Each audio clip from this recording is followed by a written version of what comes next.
দেশকে কোনোভাবে অসম্মান করতে দেব না, দেশ বিরোধী স্লোগান দিতে দেব না। সর্বোপরি রাষ্ট্র, সবার আগে দেশ। তাই দেশ বিরোধী কথা, দেশ বিরোধী স্লোগান আমরা হতে দেব না।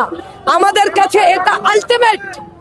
এই মিছিলে সর্বতভাবে মানুষ আছে, সমস্ত মানুষ আমাদের সমর্থনে আছে। এই যাদবপুরে দেশের বিরুদ্ধে কথা তৈরি করার মেশিনারিজ, রাষ্ট্রবিরোধী কথা, দেশ টুকরে করেंगे ইনশাআল্লাহ, ইনশাআল্লাহ হতে দেব না, এগুলো করতে দেব না। এগুলো দেশের পক্ষে কথা বলতে হবে, দেশকে মান্যতা দিতে হবে। আমরা ভারতবাসী, সবার আগে এইটা আমাদের পরিচয় যে আমরা আমাদের দেশের কথা বলবো। আমরা কিছুতেই রাষ্ট্রবিরোধী কথা বলতে দেব না।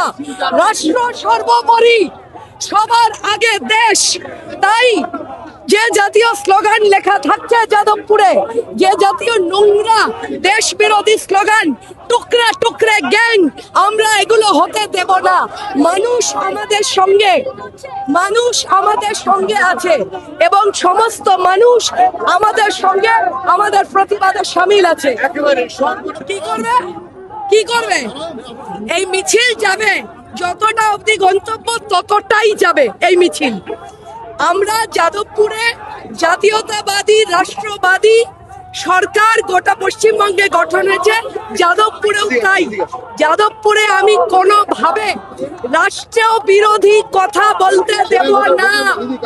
যাদবপুরে কিছুতেই দেশ বিরোধী স্লোগান দিতে দেব না। আগে দেশ, আগে রাষ্ট্র, তারপর সবকিছু। আরো ভালো ভালো খবর দেখতে সাবস্ক্রাইব করুন বাংলা হান্টের ইউটিউব চ্যানেল। বাংলা হান্টের আরো খবর দেখতে নজর রাখুন। বাংলা খবর মানেই বাংলা হান্ট।